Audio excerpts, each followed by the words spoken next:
अनुच्छेद एक। अनुच्छेद एक क्या कहता है? तो ये अनुच्छेद एक जो है संघ का नाम और राज्य क्षेत्र से संबंधित है।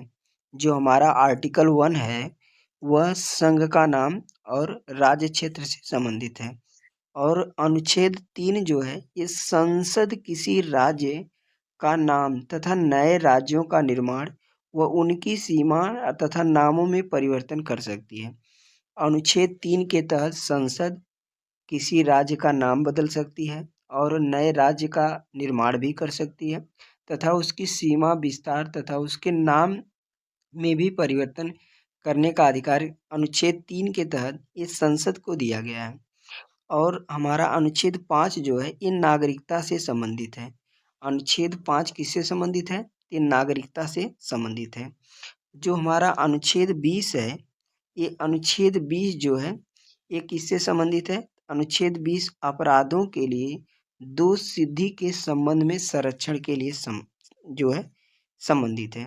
यानी अगर कोई अपराध करता है तो उसके लिए दोष सिद्धि के संबंध में उसको संरक्षण देने का अधिकार कौन करता है? तो ये अनुच्छेद हमारा 20 करता है। अनुच्छेद 21 में तो ये प्राण एवं दैहिक स्वतंत्रता का संरक्षण है। अनुच्छेद 21 में हमारा प्राण और दैहिक स्वतंत्रता का संरक्षण दिया गया है। अनुच्छेद 21 क में हमारी प्रारंभिक शिक्षा का अधिकार है। तो अनुच्छेद 21 क के तहत हमारी प्रारंभिक शिक्षा का अधिकार है, अर्थात हमें प्रारंभ में शिक्षा देने का अधिकार ये किसके तहत है? अनुच्छेद 21 क के तहत है। वहीं पे अनुच्छेद 22 जो है ये कुछ दशाओं में गिरफ्तारी और निरोध से संरक्षण मिलता है। अनुच्छेद 22 के तहत हमें कुछ दशाओं में गिरफ्तारी और निरोध से हमें संरक्षण प्राप्त है। अनुच्छेद 23 जो है यह मानव की दुर्व्यापार या मानव तस्करी हो गया, जैसे बलात् श्रम हो गया, इनके निषेध से संबंधित हमारा अनुच्छेद 23 है। अनुच्छेद 26 हमारा क्या कहता है? तो अनुच्छेद 26 जो है ये धार्मिक कार्यों के प्रबंधन की स्वतंत्रता है।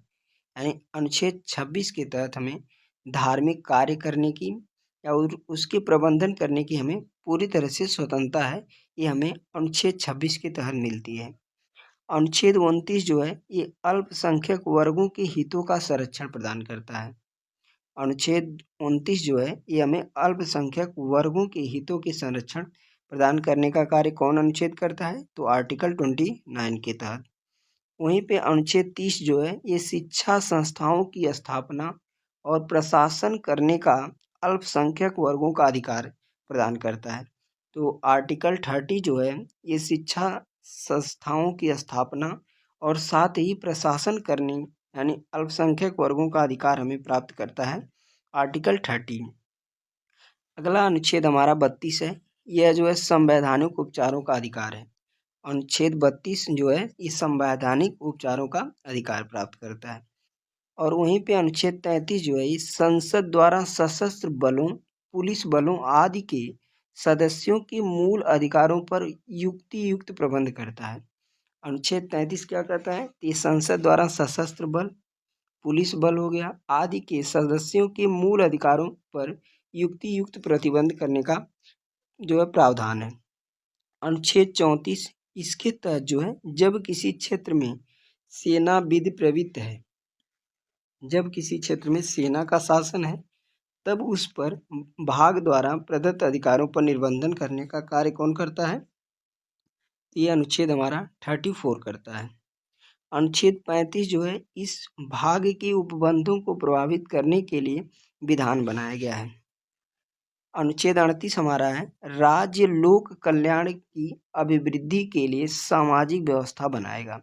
अनुच्छेद 38 क्या कहता है? तो ये राज्य लोक कल्याण की अभिवृद्धि के लिए सामाजिक व्यवस्था बनाने का कार्य कौन करता है? अनुच्छेद 38। वहीं पे अनुच्छेद 50 हमारा है कार्यपालिका से न्यायपालिका का पृथक करने का कार्य कौन करता है? तो ये अनुच्छेद 50। यानी अनुच्छेद 50 में क्या कहा गया है? तो कार्यपालिका से न्यायपालिका का पृथक्करण। अनुच्छेद 51 हमारा अंतर्राष्ट्रीय शांति और सुरक्षा की अभिवृद्धि प्रदान करता है। और अनुच्छेद 54 जो है ये राष्ट्रपति का निर्वाचन से संबंधित है। तो राष्ट्रपति का निर्वाचन किस अनुच्छेद में है? अनुच्छेद 54 में। और वहीं पे अनुच्छेद 60 जो है ये राष्ट्रपति द्वारा शपथ प्रतिज्ञान यानी राष्ट्रपति अपना शपथ किसके तहत लेंगे? तो ये अनुच्छेद 60 के तहत लेंगे। अगला अनुच्छेद 64 है, जो राष्ट्रपति का राज्यसभा का पदेन सभापति होना, ये जो है अनुच्छेद 64 में बताया गया है। यानी अनुच्छेद 64 के तहत उपराष्ट्रपति का राज्यसभा में पदेन सभापति का होना, इसका प्रावधान इसमें दिया गया है। और वहीं पे अनुच्छेद 66 जो है, ये उपराष्ट्रपति का निर्वाचन से संबंधित है। तो उपराष्ट्रपति का चुनाव जो है किसके तहत होता है, तो अनुच्छेद 66 के साथ तहत होता है। और अनुच्छेद 67 जो है, ये उपराष्ट्रपति की पदावधि से संबंधित है। और अनुच्छेद 69 जो है, ये उपराष्ट्रपति द्वारा शपथ या प्रतिज्ञान, यानी उपराष्ट्रपति का शपथ जो है किससे संबंधित है, तो अनुच्छेद 69 के तहत है। और अनुच्छेद 72, ये राष्ट्रपति जो है क्षमा आदि और कुछ मामलों में दंडादेश के निलंबन, परिहार और लघुकरण की राष्ट्रपति को शक्ति प्रदान करता है। यानी अनुच्छेद 72 के तहत जो है राष्ट्रपति को क्षमादान की शक्ति प्रदान की गई है। और वहीं पे अनुच्छेद 76, तो अनुच्छेद 76 जो है भारत का महान्यायवादी से संबंधित है। और अनुच्छेद 77 जो है भारत की सरकार के कार्य का संचालन जो है, ये भारत की महान्यायवादी के द्वारा किया जाएगा, ये अनुच्छेद 77 में बताया गया है। और अनुच्छेद 79 जो है संसद का गठन, यानी संसद से संबंधित है। और अनुच्छेद 80 राज्यसभा की संरचना है। और अनुच्छेद 81 जो है, ये लोकसभा की संरचना का वर्णन है। नेक्स्ट आर्टिकल हमारा 82 है, जिसमें प्रत्येक जनगणना के बाद पुनः समायोजन होगा, यह अनुच्छेद 82 में बताया गया है। यानी प्रत्येक जनगणना के बाद इसका पुनः समायोजन किससे संबंधित है, तो अनुच्छेद 82 से संबंधित है। अनुच्छेद 83 में संसद के दोनों सदनों की अवधि बताई गई है। यानी अनुच्छेद 83 में जो है संसद के दोनों सदनों की अवधि टाइम बताई गई है। और अनुच्छेद 84 के तहत संसद की सदस्यता के लिए क्या योग्यता होनी चाहिए, यह जो है अनुच्छेद 84 में बताया गया है। अर्थात आप संसद के सदस्य बनेंगे तो उसके लिए क्या क्या आपके पास एलिजिबिलिटी अर्थात योग्यता होनी चाहिए, ये अनुच्छेद 84 में बताया गया है। और अनुच्छेद 85 जो है संसद का सत्र सत्रावसान और विघटन से संबंधित है। जो हमारा अनुच्छेद 85 है, वे संसद का सत्र और उसका सत्रावसान कैसे होगा, उसका विघटन कैसे होगा, ये सब बातें अनुच्छेद 85 में बताई गई हैं। अनुच्छेद 87 हमारा राष्ट्रपति का विशेष अभिभाषण से संबंधित है। अनुच्छेद 87 जो है, ये राष्ट्रपति का विशेष अभिभाषण से संबंधित है। अनुच्छेद 89 ये राज्यसभा के सभापति तथा उपसभापति से संबंधित है। और वहीं पे अनुच्छेद 93 अर्थात 93 लोकसभा का अध्यक्ष और उपाध्यक्ष से संबंधित है। और अनुच्छेद 98 संसद का सचिवालय के बारे में बताया गया है। अनुच्छेद 106 में संसद सदस्यों का वेतन और भत्ते से संबंधित है। अनुच्छेद 106 जो है संसद सदस्यों का वेतन और भत्ते से संबंधित है। अनुच्छेद 110 में धन विधेयक की परिभाषा दी गई है। और अनुच्छेद 112 में वार्षिक वित्तीय विवरण के बारे में बताया गया है। अनुच्छेद 117 जो है वित्त विधेयकों के बारे में विशेष उपबंध के बारे में है। अनुच्छेद 120 जो है संसद में प्रयोग की जाने वाली भाषा के बारे में बताया गया है। अनुच्छेद 123 राष्ट्रपति की अध्यादेश शक्ति के बारे में। अनुच्छेद 124 जो है उच्चतम न्यायालय की स्थापना और गठन के बारे में, अनुच्छेद 124 में इसका प्रावधान है।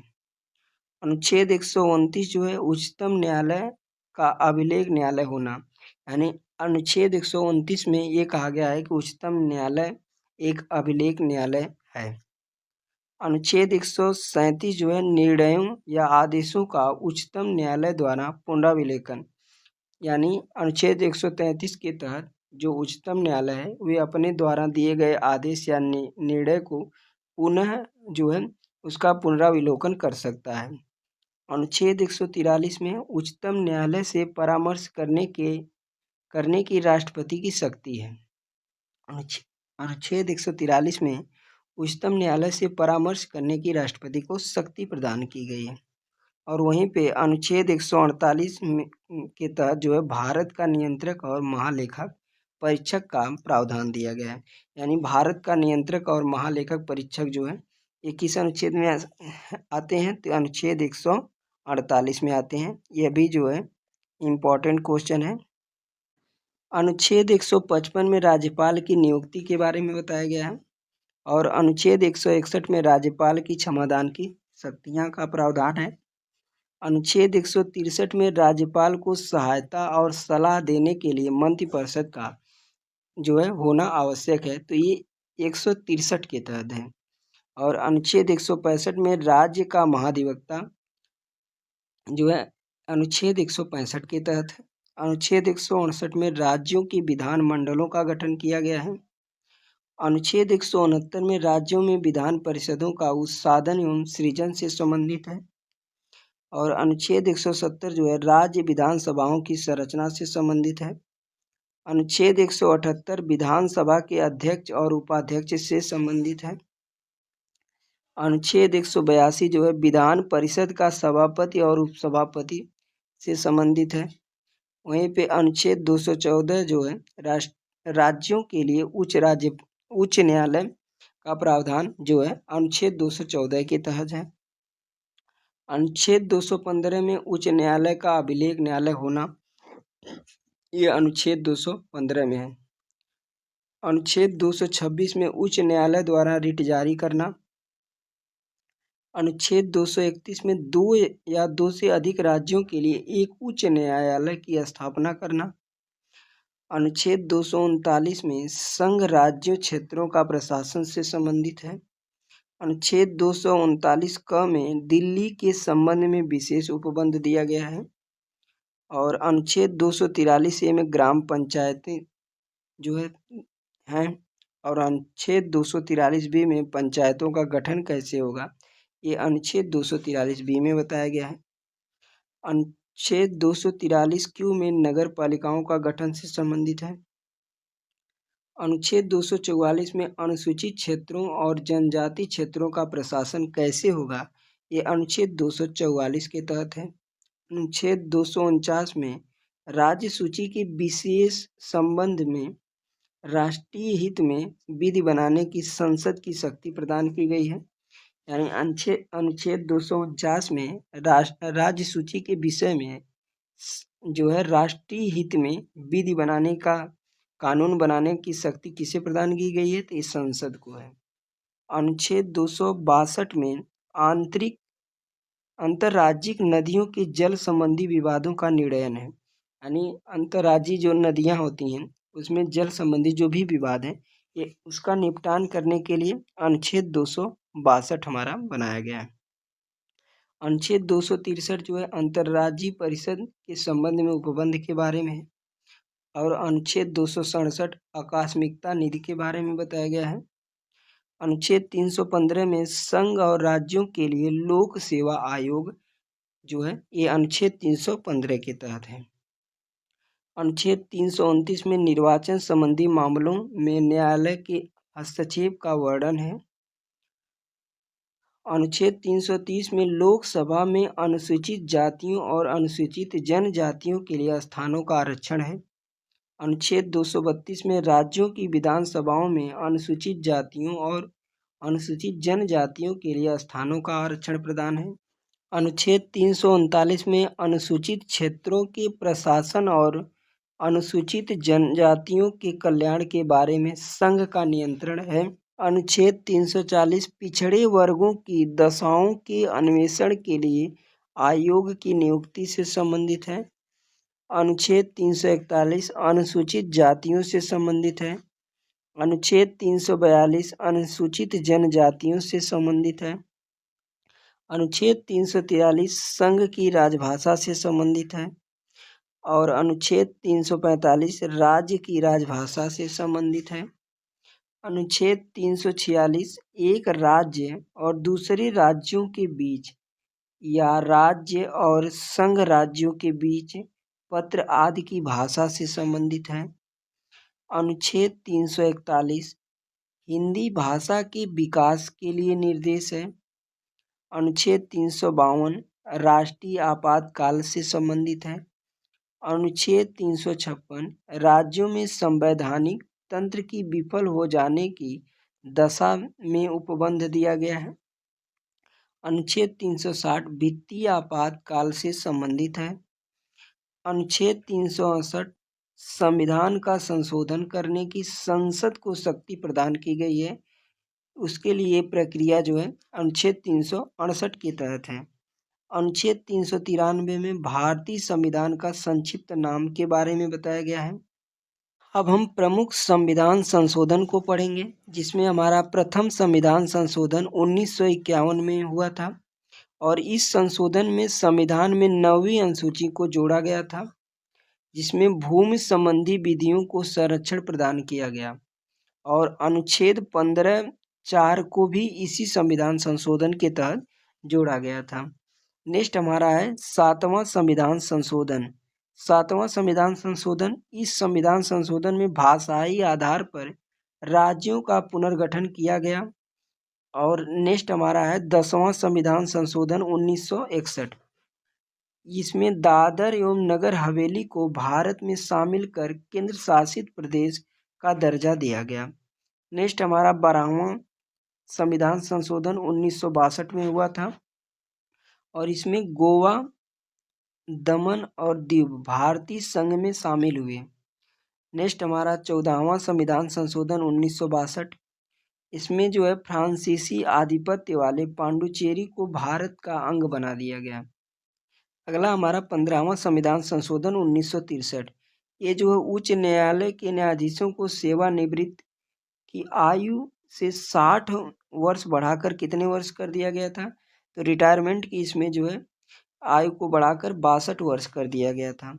अगला हमारा 24वां संविधान संशोधन 1971। इसके तहत संसद को मौलिक अधिकार सहित संविधान के किसी भी भाग में संशोधन का अधिकार दिया गया। नेक्स्ट हमारा 26वां संविधान संशोधन 1971। इसमें राजाओं को प्रिवी पर्स और विशेषाधिकार को समाप्त कर दिया गया। नेक्स्ट हमारा 27वां संविधान संशोधन 1971। इसके तहत जो मिजोरम एवं अरुणाचल प्रदेश को संघ शासित प्रदेशों के रूप में स्थापित किया गया। नेक्स्ट हमारा है 31वां संविधान संशोधन 1973। इसमें लोकसभा की 525 सदस्य संख्या को बढ़ाकर 545 कर दिया गया। अगला हमारा है 35वां संविधान संशोधन 1974। इसमें सिक्किम को सह राज्य के रूप में भारत में शामिल किया गया। अगला हमारा 42वां संविधान संशोधन 1976, जिसे हम मिनी कॉन्स्टिट्यूशन के नाम से भी जानते हैं, मिनी संविधान के नाम से भी जानते हैं। इस संशोधन से संविधान की प्रस्तावना में 3 शब्द जोड़े गए थे, जिसमें समाजवादी, पंथ निरपेक्ष और अखंडता थे। इसमें नीति निर्देशक तत्वों को मूल अधिकारों पर सर्वोच्चता दी गई थी और संविधान के भाग 4A में मौलिक कर्तव्य जोड़े गए।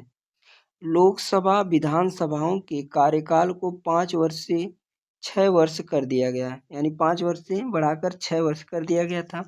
और इसमें शिक्षा, वन, मापतौल, वन्य जीवों और पक्षियों को संरक्षण दिया गया। और उच्च न्यायालय एवं उच्च न्यायालय को छोड़कर बाकी सभी न्यायालयों का संगठन इन 5 विषयों को राज्य सूची से समवर्ती सूची में स्थानांतरित कर दिया गया। और अगला हमारा 44वां संविधान संशोधन 1978। इसके तहत संपत्ति के अधिकार को मौलिक अधिकार से हटाकर एक विधिक अर्थात कानूनी अधिकार बना दिया गया। जिस राष्ट्रीय आपात की उद्घोषणा का आधार आंतरिक अशांति के स्थान पर सशस्त्र विद्रोह किया गया। इसमें जो राष्ट्रीय आपात में आंतरिक अशांति थी, उसके स्थान पर सशस्त्र विद्रोह कर दिया गया। लोकसभा व विधानसभा का कार्यकाल पुनः 6 वर्ष से 5 वर्ष कर दिया गया। ये जो है सब 44वें संविधान संशोधन 1978 में किया गया।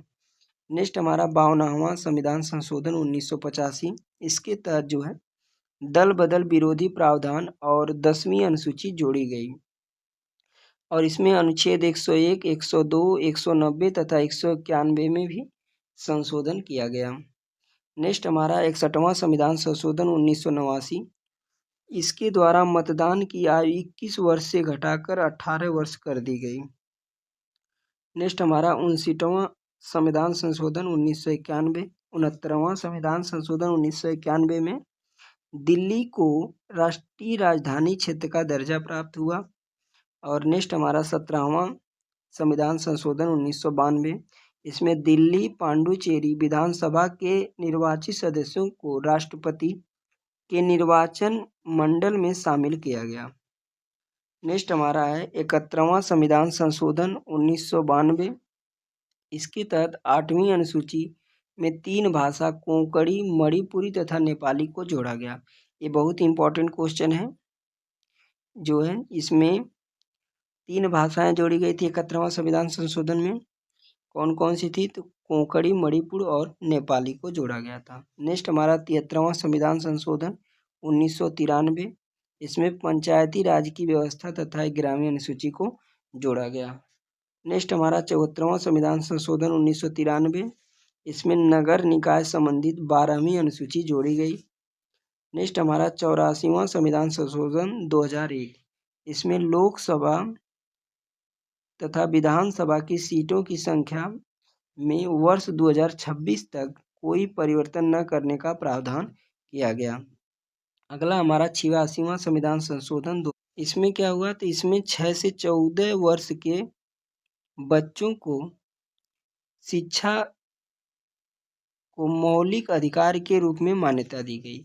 6 से 14 वर्ष के बच्चों को शिक्षा को मौलिक अधिकार के रूप में मान्यता मिली। और 91वां संविधान संशोधन 2003। इसके अनुसार मंत्रिपरिषद में प्रधानमंत्री, मुख्यमंत्री सहित सभी मंत्रियों की संख्या सदन की कुल संख्या का 15% से अधिक नहीं होनी चाहिए।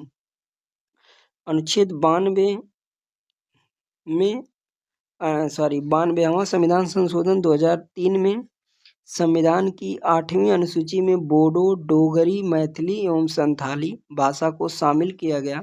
और वर्तमान में 8वीं अनुसूची में कुल 22 भाषाएं हो गईं।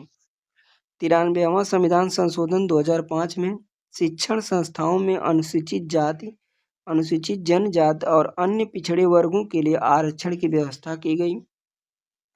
95वां संविधान संशोधन 2009। इसमें लोकसभा, राज्य विधानसभाओं में अनुसूचित जाति और जनजाति के लिए सीटों का आरक्षण बढ़ाया गया। 96वां संविधान संशोधन 2011। इसमें उड़िया भाषा का नाम बदलकर ओड़िया कर दिया गया। और 97वां संविधान संशोधन 2011 में संविधान का नया भाग 9ख जोड़ा गया, जिसका नाम सहकारी समितियां हैं। जिसके नाम क्या है? सहकारी समितियां हैं। नेक्स्ट हमारा 99वां संविधान संशोधन 2014। इसमें राष्ट्रीय न्यायिक नियुक्ति आयोग का गठन का प्रावधान है।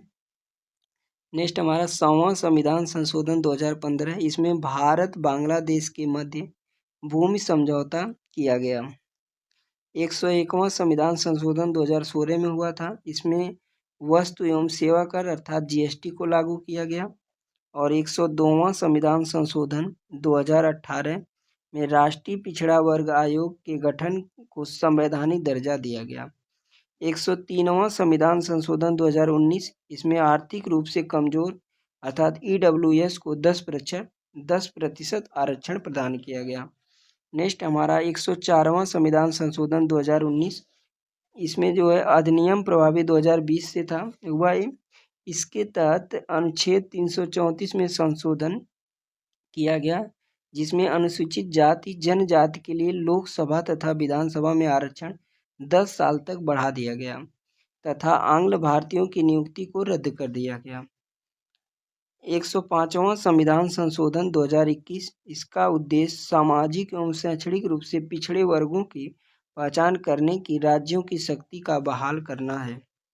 और नेक्स्ट हमारा 106वां संविधान संशोधन 2023। इसमें नारी शक्ति बंधन अधिनियम के नाम से भी जाना जाता है। और इस अधिनियम को सितंबर 2023 को राष्ट्रपति द्वारा स्वीकृति प्रदान की गई। और इस अधिनियम के तहत लोकसभा, राज्यसभा, विधानसभाओं और दिल्ली विधानसभाओं में 1/3 सीटें महिलाओं के लिए आरक्षित की गई। महिला सशक्तिकरण क्या होती है? महिला सशक्तिकरण किसे कहते हैं, इसके बारे में जानते हैं।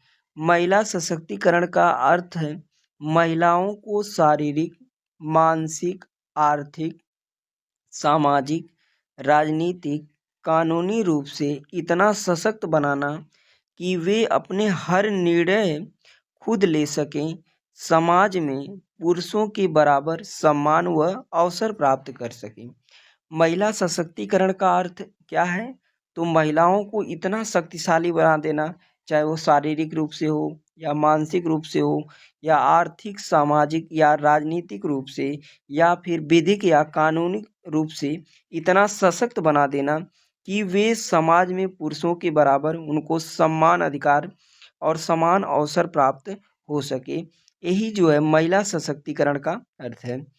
संयुक्त राष्ट्र ने चौथे विश्व महिला सम्मेलन में, जो संयुक्त राष्ट्र का चौथा विश्व महिला सम्मेलन जो बीजिंग में हुआ था 1995 ईस्वी में हुआ था, और उसमें महिला सशक्तिकरण तब तक पूरा नहीं होगा। उसमें ये कहा गया कि महिला सशक्तिकरण तब तक पूरा नहीं होगा जब तक कि महिलाएं अपने जीवन की सभी क्षेत्रों में पूर्ण भागीदारी, निर्णय लेने की शक्ति प्राप्त नहीं कर लेती हैं। संयुक्त राष्ट्र के चौथे विश्व महिला सम्मेलन में ये कहा गया कि महिला सशक्तिकरण तब तक पूरा नहीं होगा जब तक कि महिलाएं अपने जीवन के सभी क्षेत्रों में पूर्ण भागीदारी और निर्णय लेने की शक्ति प्राप्त नहीं कर लेती हैं। और भारत में महिला सशक्तिकरण इसलिए जरूरी है क्योंकि यहाँ लिंगानुपात जनगणना 2011 के अनुसार यहाँ पे 943 महिलाएं और 1000 प्रति पुरुष हैं, यानी 943 महिलाओं पर 1000 पुरुष हैं। महिला साक्षरता दर जो है यहाँ पे 64.6% है और कार्यबल भागीदारी लगभग केवल यहाँ पर 25% है। अभी भी यहाँ पर बहुत कम है।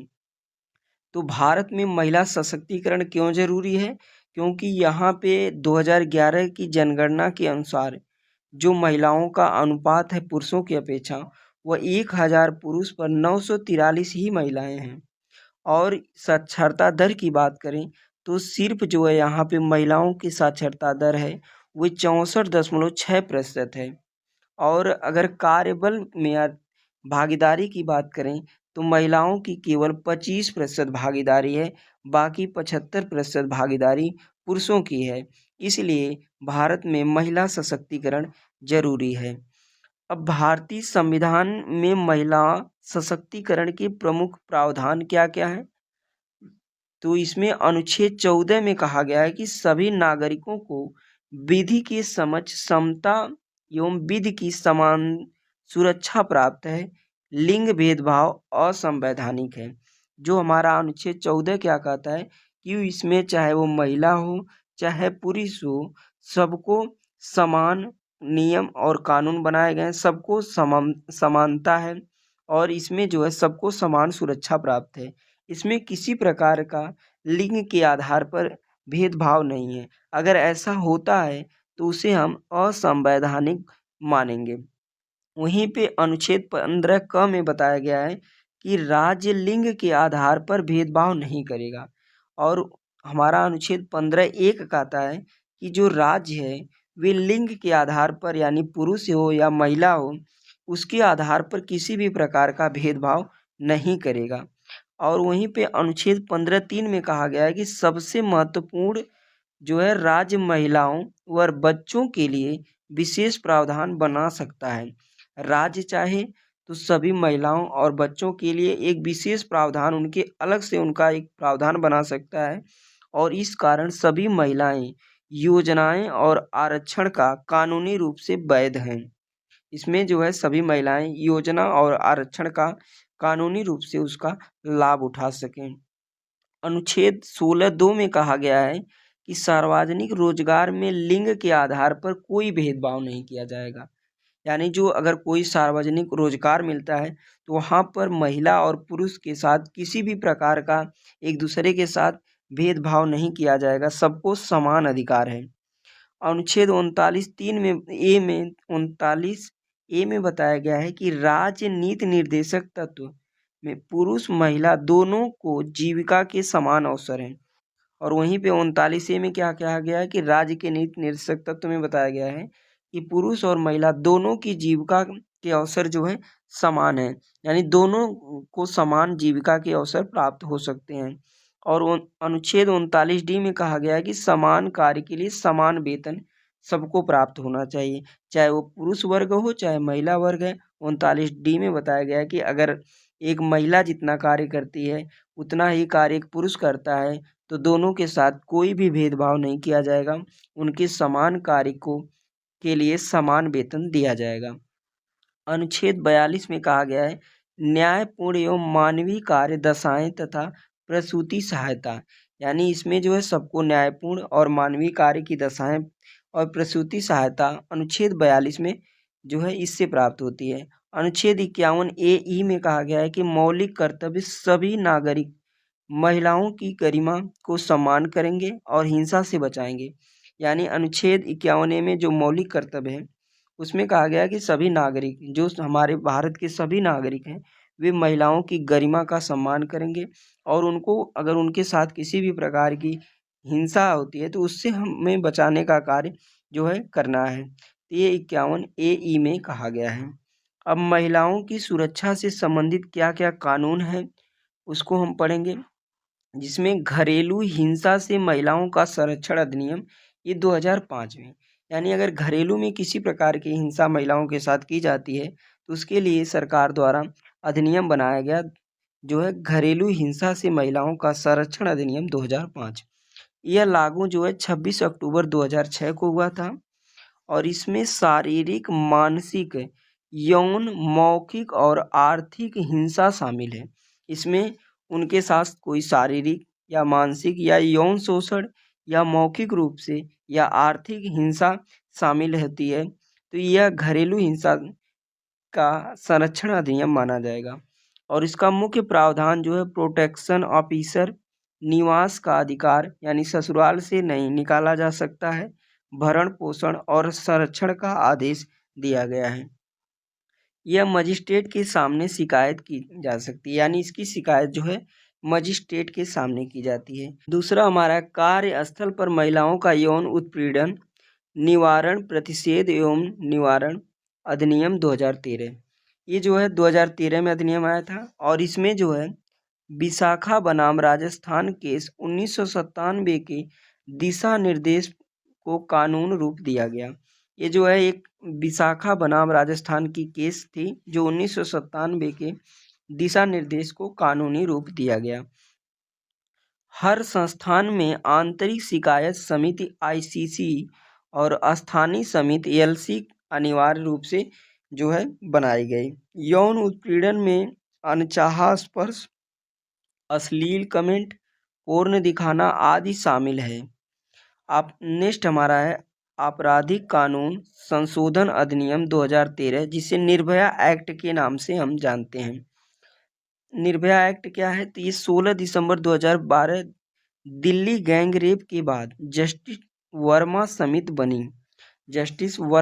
बनी और इसी की सिफारिशों पर कानून बना। इसमें नई धाराएं जोड़ी गई जिसमें 326A और 326B तेजाब हमला जोड़ा गया और 354A में यौन उत्पीड़न को जोड़ा गया। 354B में कपड़े उतारने की कोशिश को जोड़ा गया। 354C में वायरिज्म यानी छिप कर देखना या फोटो लेना को जोड़ा गया और 354D में स्टांकिंग को जोड़ा गया। 376(2) में गैंग रेप में आजीवन कारावास या मृत्युदंड को जोड़ा गया। नेक्स्ट हमारा है मुस्लिम महिला विवाह अधिकार संरक्षण अधिनियम 2019। मुस्लिम महिला विवाह पर अधिकार संरक्षण अधिनियम 2019 में जो है इसमें 3 तलाक यानी तलाक ए बिदअत को अपराध घोषित किया गया। इसमें 3 तलाक को अपराध घोषित किया गया और इसमें सजा जो है 3 साल तक और जेल प्लस जुर्माना है। अगर ऐसा होता है तो इसमें सजा जो है 3 साल की सजा होगी और इसके साथ जेल और जुर्माना भी है। पीड़िता को बच्चे को भरण पोषण का अधिकार है। जो पीड़िता है उसको उसके बच्चे पीड़िता और उसके बच्चे को भरण पोषण का अधिकार है। नेक्स्ट हमारा है नारी शक्ति बंधन अधिनियम। नारी शक्ति बंधन अधिनियम 2023। ये जो है 19 सितंबर 2023 को लोकसभा में, 21 दिसंबर 2023 को राज्यसभा में पारित हुआ। ये जो है 19 सितंबर 2023 को लोकसभा में और 21 सितंबर 2023 को राज्यसभा में पारित हुआ। लोकसभा और राज्य विधानसभाओं में 33% सीटें महिलाओं के लिए रिजर्व की गई। इसमें जो है 33% सीटें जो है ये महिलाओं के लिए रिजर्व की गई। 2026 की जनगणना और उसके बाद होने वाले परिसीमन के बाद 2029 से यह लागू होगा। तो यह कब से लागू होगा? ये 2026 की जनगणना के बाद और उसके बाद होने वाला जो परिसीमन है 2029 से पहले लागू होगा। 15 साल तक लागू रहेगा, फिर संसद उसे बढ़ा सकती है। ये 15 साल तक लागू रहेगा, फिर जब संसद चाहेगी तो इसको और आगे बढ़ा सकती है। नेक्स्ट हमारी योजना केंद्र सरकार की प्रमुख योजना है, जिसमें हर योजना को पूरी डिटेल से हम पढ़ेंगे। जिसमें पहला हमारा है बेटी बचाओ बेटी पढ़ाओ योजना, इसे हम BBBP कहते हैं, बेटी बचाओ बेटी पढ़ाओ योजना। इसकी शुरुआत जो है 22 जनवरी 2015 को पानीपत हरियाणा से की गई थी और इसका उद्देश्य जो था लिंगानुपात सुधारना और बालिकाओं को शिक्षा प्रदान कराना। तो बेटी बचाओ बेटी पढ़ाओ योजना की शुरुआत 22 जनवरी 2015 को पानीपत हरियाणा से शुरू की गई और इसका मेन उद्देश्य जो था लिंगानुपात सुधारना और बालिका शिक्षा को और आगे बढ़ाना, ये इसका मेन लक्ष्य था। इसमें 3 मंत्रालय चलाते हैं, जिसमें पहला महिला एवं बाल विकास मंत्रालय और स्वास्थ्य एवं शिक्षा मंत्रालय। ये जो है इसके 3 योजना जो है 3 मंत्रालयों के अधीन है, जिसमें महिला एवं बाल विकास मंत्रालय, दूसरा है स्वास्थ्य मंत्रालय और तीसरा है शिक्षा मंत्रालय। नेक्स्ट हमारा योजना है प्रधानमंत्री उज्ज्वला योजना। इसकी शुरुआत 1 मई 2016 बलिया उत्तर प्रदेश से की गई थी। इसमें BPL महिलाओं को मुफ्त LPG कनेक्शन दिलाना है। इसका उद्देश्य जो था BPL महिलाओं को मुफ्त LPG कनेक्शन दिलाना था। यह जो इसमें दूसरी उज्ज्वला 2 योजना थी, इसमें 1 करोड़ अतिरिक्त कनेक्शन दिए गए। नेक्स्ट हमारा है प्रधानमंत्री मातृ बंधन योजना PMMBY। पहले इस इंदिरा गांधी मातृत्व सहयोग योजना थी, इसका नाम पहले क्या था? इंदिरा गांधी मातृत्व सहयोग योजना। अब पहली संतान के लिए 5,000 3 किस्तों में प्राप्त होते हैं। इसमें क्या हुआ, तो अगर आपको पहली संतान होती है तो उसमें 5,000 जो है इसको 3 किस्तों में आपको सरकार द्वारा प्रदान किए जाते हैं। नेक्स्ट हमारा है सुकन्या समृद्धि योजना। सुकन्या समृद्धि योजना क्या है?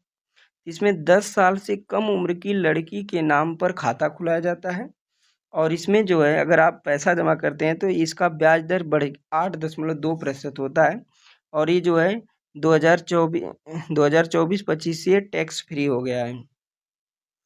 निर्भया कांड, निर्भया फंड क्या होता है? निर्भया फंड ये जो है 2013 में 1,000 करोड़ से शुरू हुआ और अब 10,000 करोड़ से ज़्यादा हो गया है निर्भया फंड। और one stop centre, fast track court, CCTV आदि इसी से चलते हैं।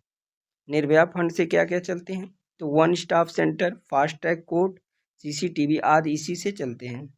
नेक्स्ट है वन स्टॉप सेंटर, जिसे सखी केंद्र कहते हैं। इसकी शुरुआत जो है 2015 से हुई और अब लगभग 772 केंद्र हो चुके हैं और एक ही जगह इसमें पुलिस, मेडिकल, कानूनी, काउंसलिंग और आश्रय एक ही जगह में है। अब इसमें उत्तर प्रदेश की योजनाएं क्या क्या हैं? तो उत्तर प्रदेश की योजनाएं जो है मिशन शक्ति अभियान है और इसमें शुरुआत इसकी जो हुई थी ये अक्टूबर 2020 सर्दी नवरात्रि से हुई थी और इसके 4 स्तंभ हैं, जिसमें पहला है जागरूकता, दूसरा सुरक्षा, तीसरा सम्मान और चौथा स्वावलंबन। तो मिशन शक्ति योजना के 4 स्तंभ कौन कौन से हैं? जागरूकता, सुरक्षा, सम्मान और स्वावलंबन। विशेष पहल इसमें क्या है? तो महिला beat constable, pink patrolling, pink शौचालय, 1090, महिला पावर लाइन का विस्तार, इसमें जो इसके विशेष पहल हैं। नेक्स्ट हमारी योजना है मुख्यमंत्री कन्या सुमंगला योजना। मुख्यमंत्री कन्या सुमंगला योजना। इसके 6 चरण में कुल लगभग 15,000 हैं, जिसमें जन्म पर 2,000 आपको प्राप्त होते हैं, टीकाकरण पर 1,000, कक्षा 1 में प्रवेश पर 2,000, कक्षा 6 में प्रवेश पर 2,000, कक्षा 9 में प्रवेश पर 3,000 और ग्रेजुएशन में 5,000 प्राप्त किए जाते हैं। यह मुख्यमंत्री कन्या सुमंगला योजना के तहत है। 1090 नेक्स्ट योजना है 1090 महिला पावर लाइन। इसकी शुरुआत 2012 में हुई थी। इसमें फोन, एसएमएस, सोशल मीडिया पर छेड़खानी की गोपनीय शिकायत की शिकायत से संबंधित है और शिकायतकर्ता का नाम गुप्त रहता है। इसमें जो शिकायत करता है उसका नाम गुप्त रहता है। और इसके साथ साथ अन्य महत्वपूर्ण योजनाएं क्या है, जिसमें राष्ट्रीय महिला आयोग जनवरी 1992 में स्थापित हुआ था और ये किसके जयंती पटनायक पहली अध्यक्ष इसकी बनी थी। उत्तर प्रदेश राज्य महिला आयोग, ये जो है अप्रैल 2006 में इसकी शुरुआत हुई थी। अब इसके कुछ मुख्य हेल्पलाइन नंबर हैं, जिसमें 112 आपातकालीन प्रतिक्रिया प्रणाली, जिसे ERSS कहा जाता है, 181 राष्ट्रीय महिला हेल्पलाइन है और 1090 यूपी महिला पावर लाइन है। कुछ प्रमुख पुस्तक और उनके लेखक को पढ़ेंगे, जिसमें हमारा पहला है पंचतंत्र। पंचतंत्र, तो इसके लेखक जो है विष्णु शर्मा है। पंचतंत्र के लेखक कौन है? विष्णु शर्मा। नेक्स्ट हुमायूंनामा के लेखक जो है गुलबदन बेगम है। यामा के लेखक महादेवी वर्मा। अर्थशास्त्र के लेखक जो है चाणक्य, जिन्हें हम कौटिल्य कहते हैं। मुद्रा राक्षस, इसके लेखक जो है विशाख दत्त हैं। अवंती सुंदरी, इसके लेखक डंडी या डंडिन हैं। प्रेम वाटिका के लेखक जो है रसकान हैं। शाहनामा, इसके लेखक फिरदौसी हैं। गीत गोविंद के लेखक जयदेव हैं। पद्मावत के लेखक मलिक मोहम्मद जायसी हैं। गोदान, गबन और कर्मभूमि रंगभूमि, इनके लेखक जो है मुंशी प्रेमचंद्र जी हैं। हर्षचरित कादंबरी के लेखक बाण भट्ट हैं। भरत भारती के लेखक मैथिली शरण गुप्त हैं। बुद्धचरित के लेखक अश्वघोष हैं। 10 कुमार चरितम के लेखक डंडी या डांडिन हैं। चित्रांगदा गीतांजलि विसर्जन, इसके लेखक जो है रविंद्रनाथ टैगोर हैं। मिताक्षरा के लेखक विज्ञानेश्वर हैं। राजतरंगड़ी के लेखक कल्हड़ हैं। पल्लव एवं चिदंबरा के लेखक सुमित्रानंदन पंत हैं। अमरकोश के लेखक अमर सिंह हैं। महाभारत के लेखक महर्षि वेदव्यास हैं। सूर सागर एवं साहित्य लहरी के लेखक सूरदास जी हैं। नेचुरल हिस्ट्री के लेखक प्लिनी हैं। कामसूत्र के लेखक वात्स्यायन हैं। किताब उल हिंद के लेखक जो है ये अलबरूनी हैं। चंद्रकांता के लेखक देवकी नंदन खत्री हैं। The gardener, Gora, the hungry stones and other stories, Chandalika, इसके लेखक जो है रविन्द्रनाथ टैगोर हैं। कुरुक्षेत्र और उर्वशी के लेखक रामधारी सिंह दिनकर हैं। दादा कॉमरेड के लेखक यशपाल हैं। देवदास चरित्रहीन के लेखक शरत चंद्र चट्टोपाध्याय हैं। The dark room, Malgudi days, the guide, my days के लेखक RK नारायण हैं। The golden threshold, the broken wings के लेखक सरोजनी नायडू हैं। कितनी नावों में कितनी बार के लेखक अज्ञेय हैं। मृच्छकटिकम के लेखक शूद्रक हैं। दाय भाग के लेखक जिमूत वाहन हैं। अग्निवीणा के लेखक काजी नजरुल इस्लाम हैं। नीति शतक, श्रृंगार शतक और वैराग्य शतक के लेखक भर्तृहरि हैं। Hinduism, a passage to England a passage to India के लेखक नीरज सी चौधरी हैं। Sorry, Hindus A passage to England के लेखक नीरज सी चौधरी हैं और ए पैसे टू इंडिया के लेखक E.M. फास्टर्स हैं। Kagaz te canvas death of a city के लेखक अमृत प्रीतम हैं। Train to Pakistan the company of women के लेखक खुशवंत सिंह हैं। शाखाराम बाइंडर के लेखक विजय तेंदुलकर हैं। इंटरनल इंडिया के लेखक इंदिरा गांधी हैं। The life divine essays on the Gita के लेखक अरविंदो घोष हैं। डिवाइन लाइफ ए ड्रामा के लेखक स्वामी शिवानंद हैं। इंदिरा गांधी रिटर्न के लेखक खुशवंत सिंह हैं। Anamika Parimal an era of darkness Anamika परमल के लेखक सूर्यकांत त्रिपाठी निराला हैं और एन एरा ऑफ डार्कनेस के लेखक B.S. नायपाल हैं। ए वॉइस फॉर फ्रीडम के लेखक नयनतारा सहगल हैं। उत्तर रामचरितम के लेखक भवभूति हैं। The judgement beyond the lines India after Nehru के लेखक कुलदीप नैयर हैं। द जजमेंट और beyond the lines India after Nehru के लेखक कुलदीप नैयर हैं। Coolie's confession of a lover के लेखक मुल्कराज आनंद हैं। बीजक साखी शबद और रमैनी के लेखक कबीर दास हैं। मालती माधव के लेखक भवभूति हैं। आईने अकबरी और अकबरनामा के लेखक अबुल फजल हैं।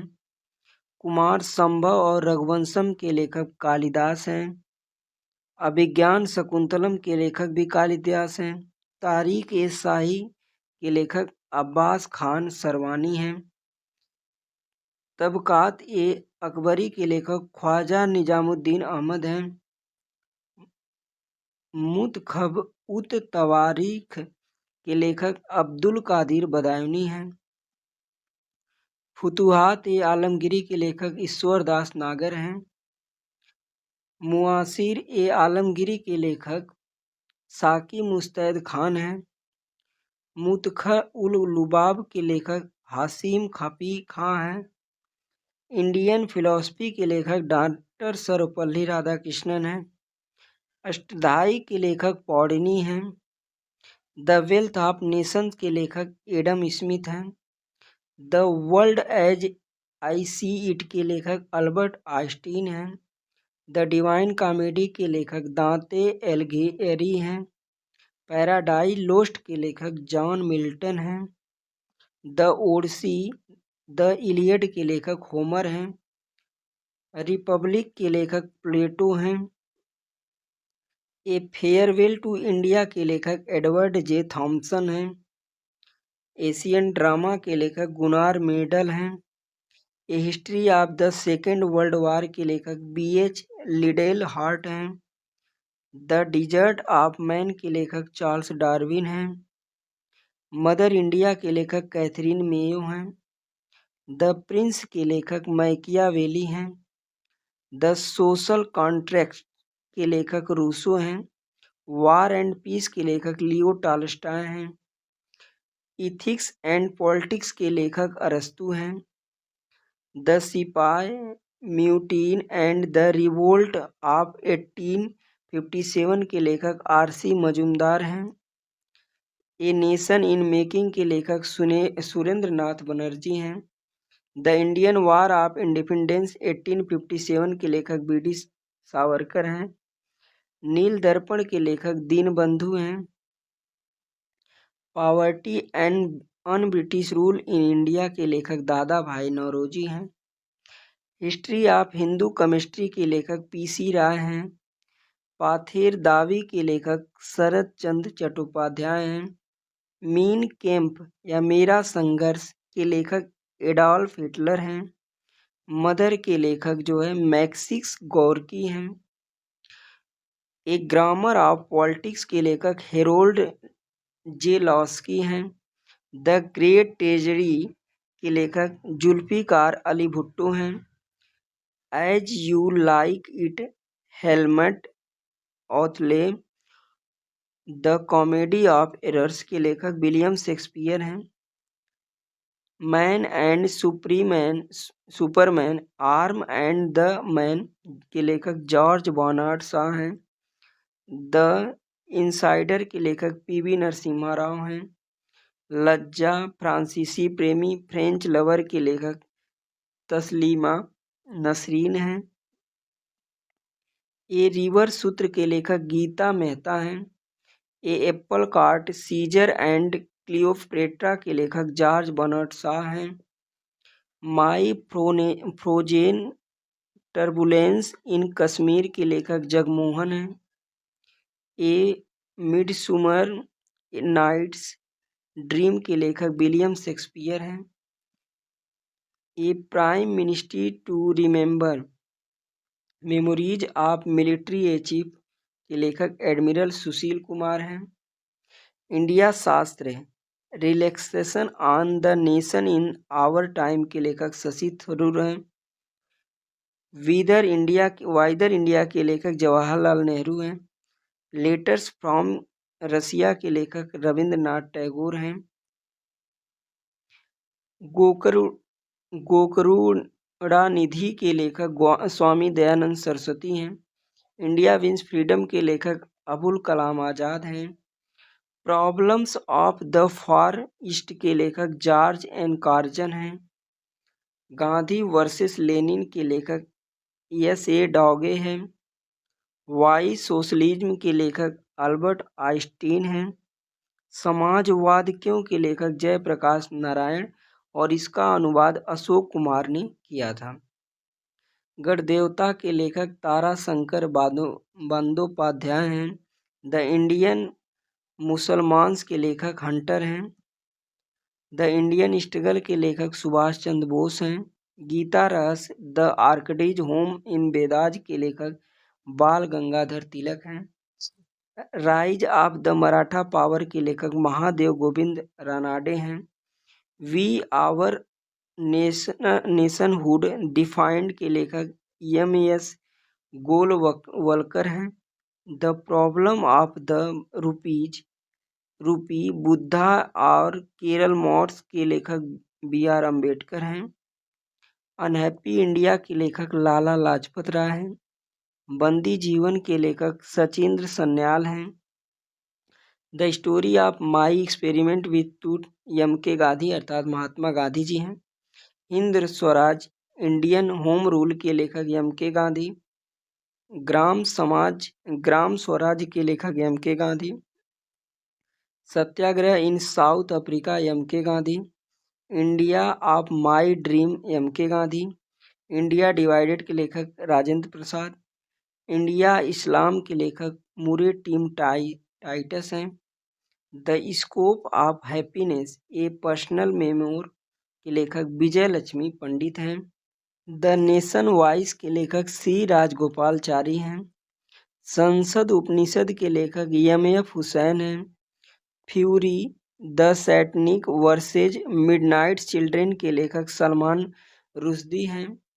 स्ट्रेट फ्रॉम द हर्ट के लेखक कपिल देव हैं। स्ट्रेट फ्रॉम द हर्ट के लेखक Kapil Dev. The longest race के लेखक टॉम ऑल्टर हैं। हाउ आई प्ले गोल्फ के लेखक टाइगर वुड्स हैं। डॉटर ऑफ द ईस्ट के लेखक बेनजीर भुट्टो हैं। Ignited minds India 2020 wings of fire के लेखक डॉक्टर ए.पी.जे. अब्दुल कलाम हैं। द पाथ टू पावर के लेखक मार्गरेट थ्रैचर हैं। The general theory of employment straits and money के लेखक जॉन मेनार्ड किन्स हैं। द जिंगजैग वे के लेखक अनीता देसाई हैं। What went wrong and why के लेखक किरण बेदी हैं। द फ्यूचर ऑफ इंडिया के लेखक बिमल जालान हैं। I do what I do के लेखक रघुराम राजन हैं। Overdraft saving the India saver के लेखक उर्जित पटेल हैं। Forks in the road my days at RBI. And beyond के लेखक श्री रंगराजन हैं। द इनहेंसेट ऑफ फ्लोरेंस के लेखक सलमान रुश्दी हैं। द रोड अहेड के लेखक बिल गेट्स हैं। No full stop in India के लेखक मार्क टूली हैं। Q&A नोबल है एक और इसके लेखक विकास स्वरूप हैं। The God of small things के लेखक अरुंधति राय हैं। सिटी ऑफ जॉय के लेखक डोमिनिक लैपिएरे हैं। A suitable boy the golden gate के लेखक विक्रम सेठ हैं। ए यूनेस्टेबल बॉय के लेखक करण जौहर हैं। मदर टेरेसा के लेखक जो है नवीन चावला हैं। Kargil from surprise to victory के लेखक जनरल बीपी मलिक हैं। लॉन्ग वॉक टू फ्रीडम के लेखक नेल्सन मंडेला हैं। लेट्स किल गांधी के लेखक तुषार गांधी हैं। A brief history of time के लेखक स्टीफन हॉकिंस हैं। हाफ ए लाइफ के लेखक BS नयपॉल हैं। द डिस्कवरी ऑफ इंडिया के लेखक पंडित जवाहरलाल नेहरू हैं। ब्यूरल एट सी के लेखक खुशवंत सिंह हैं। The rediscovery of India Meghnath Desai हैं। नेताजी एंड गांधी के लेखक शशि अहलुवालिया हैं और BK अहलुवालिया हैं। लिविंग हिस्ट्री के लेखक हिलेरी क्लिंटन हैं। द नेमसेक के लेखक Jhumpa Lahiri. The white tiger के लेखक अरविंद अडिगा। फर्स्ट पर्सन के लेखक Vladimir Putin. The underground rail road के लेखक कोल्सन व्हाइटहेड हैं। आयल डल्स के लेखक सुनील गावस्कर। सिलेक्शन डे के लेखक अरविंद अडिगा। अनटचेबल के लेखक मुल्कराज आनंद। सत्य दर्पण के लेखक विश्वनाथ कविराज। हितोपदेश के लेखक नारायण पंडित। सिंदूर की होली के लेखक लक्ष्मी नारायण मिश्र। झूठा सच के लेखक यशपाल। हल्दी घाटी के लेखक श्याम नारायण पांडे। सतसई के लेखक बिहारी। यशोधरा और साकेत के लेखक मैथिली शरण गुप्त। कामायनी आंसू और अजातशत्रु के लेखक जयशंकर प्रसाद। आग का दरिया के लेखक Qurratulain Hyder. Women sex love and lust के लेखक Khushwant Singh. Beyond terrorism new hopes for Kashmir के लेखक सलमान खुर्शीद। ईस्ट वेस्ट के लेखक सलमान रुश्दी। नागमंडला के लेखक गिरीश कर्नाड। माई ट्रूथ के लेखक इंदिरा गांधी। रोमा सिंह विथ लाइफ के लेखक Dev Anand. Playing it my वे के लेखक सचिन तेंदुलकर बोरिया मजुमदार हैं। वन इंडियन गर्ल के लेखक Chetan Bhagat. The ministry of utmost happiness के लेखक Arundhati Roy. Words from the hills के लेखक रस्किन बॉन्ड हैं। Harry Potter and the deathly hallows के लेखक JK राउलिंग हैं। सेलेस्टियल बॉडीज के लेखक जोखा अलहार्थी हैं। जस्टिस फॉर द जज के लेखक रंजन गोगोई हैं। थंब ऑफ सैंड या रेत की समाधि टॉम ऑफ सैंड के लेखक गीतांजलि श्री हैं। The blue book a writer journal के लेखक अमिताभ कुमार हैं। ब्यूटीफुल थिंग्स के लेखक हंटर विडेन हैं। Price of the Modi years के लेखक आकार पटेल हैं। राइटिंग फॉर माई लाइफ के लेखक रस्किन बॉन्ड हैं। Sunrise over Ayodhya nationhood in our times के लेखक सलमान खुर्शीद हैं। The struggle of my life के लेखक सचिन चौहान हैं। इनकम्प्लीट लाइफ द ऑटोबायोग्राफी के लेखक विजय पथ सिंघानिया हैं। वन अरेंज मर्डर के लेखक चेतन भगत सिंह। इंडोमिटेबल के लेखक अरुंधति भट्टाचार्य हैं। The commissioner for last causes के लेखक अरुण शौरी हैं। डायमंड आई के लेखक केट क्वीन हैं। स्पायरिंग पार्टनर्स के लेखक जॉन ग्रिफसम हैं। द लिविंग माउंटेन के लेखक अमिताभ घोष हैं। How to prevent the next pandemic के लेखक बिल गेट्स हैं। अतीश ए चिनार के लेखक शेख मोहम्मद अब्दुल्ला हैं। खुल्लम खुल्ला के लेखक ऋषि कपूर और मीना अय्यर हैं। सिटीजन एंड सोसाइटी के लेखक मोहम्मद हामिद अंसारी हैं। Wise and otherwise a salute to life के लेखक सुधा मूर्ति हैं। द अनसीन इंदिरा गांधी के लेखक डॉक्टर के.पी. माथुर हैं। Neither a hawk nor a dog के लेखक खुर्शीद महमूद कसूरी हैं, जो पाकिस्तान के विदेश मंत्री थे।